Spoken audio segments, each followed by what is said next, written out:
नमस्ते बच्चों। आज का जो हमारा डिस्कशन है बेटा वो है कार्बन साइकिल। कार्बन साइकिल देखिए, carbon is an essential constituent of biotic as well as abiotic component. Biotic means living. In the living, carbon is an essential constituent of all our organic compounds. जितने भी proteins हैं, carbohydrates हैं, vitamins हैं, nucleic acids हैं, सभी में carbon एक important constituent होता है बेटा। ठीक है।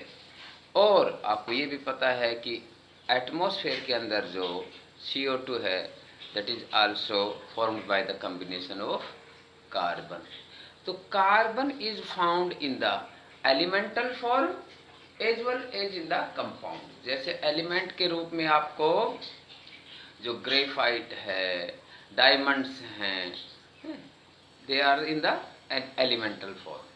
तो कहने का मतलब ये है कि कार्बन बहुत बहुत जरूरी है। जितने भी देखिए, सेल हमने पढ़ा था, सेल में आपने पढ़ा था कि सेल के अंदर जो डिफरेंट कॉन्स्टिट्यूएंट हैं, सेल ऑर्गेनल्स हैं, ठीक है। और उसके बाद carbohydrates, proteins, vitamins, fats, nucleic acids, DNA, RNA, सभी में कार्बन एक इसेंशियल कॉन्स्टिट्यूएंट है।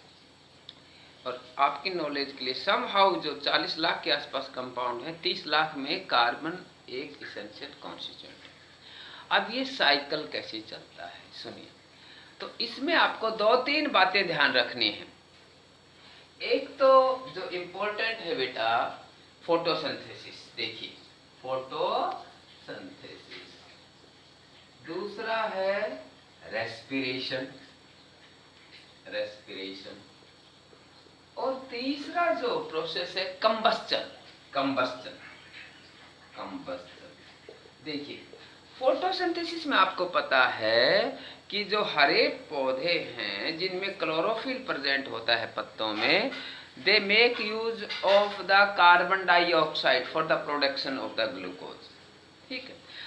And that glucose will be utilised with the help of oxygen or even without oxygen in the respiration process in the animals। तो इसका मतलब दोनों process का involvement हो गया कार्बन साइकिल में। फोटोसिंथेसिस एक तरह से आधार हो गया। सूर्य की किरणें जब गिरती हैं तो उनमें पौधे जो हैं उनके पत्तों में क्लोरोफिल होता है, और वो क्लोरोफिल की सहायता से CO2 और H2O, ठीक है, ये रॉ मटेरियल हो गई, और वो बनाते हैं ग्लूकोज। तो इसका मतलब कार्बन वहाँ पर CO2 जो गैस है, कार्बन डाइऑक्साइड, कार्बन एक इसेंशियल कॉन्स्टिट्यूएंट हो गया वहाँ पर, और उसी की सहायता से अभी पौधा क्या बनाएगा, ग्लूकोज बनाएगा, C6H12O6। वहाँ पर भी कार्बन इसेंशियल कॉन्स्टिट्यूएंट हो गया। Now that carbon will be utilised in the that glucose carbon compound will be utilised in the respiration process.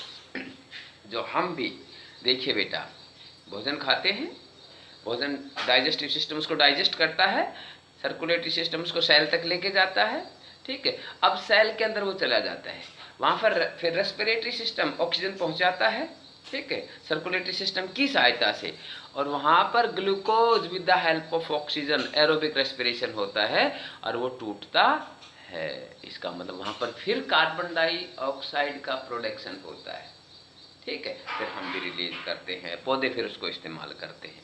तो इसका मतलब दोनों इवेंट कैसे देखिए लिंक हो गए, रेस्पिरेशन एंड फोटोसिंथेसिस या photosynthesis and respiration.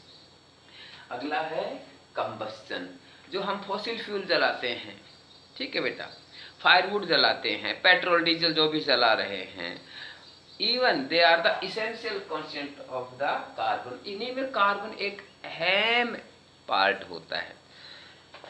And when they are being burned तो कार्बन डाइऑक्साइड का प्रोडक्शन होता है, ठीक है, कार्बन मोनोऑक्साइड भी प्रोड्यूस होती है।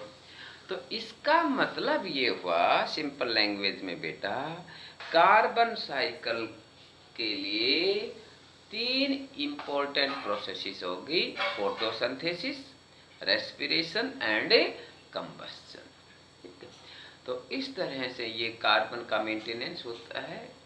लेकिन आजकल जो ये इंडस्ट्रियल रिवॉल्यूशन हुआ है, इंडस्ट्रियल रिवॉल्यूशन के बाद कार्बन डाइऑक्साइड की मात्रा वायुमंडल में ज़्यादा हो रही है, ग्लोबल वार्मिंग हो रहा है, दूसरे कारण बनते हैं जो हमने दूसरे पार्ट में भी पढ़े हैं। तो इसलिए कार्बन का साइकिल का आपको माइंड में एक पिक्चर बनाना है।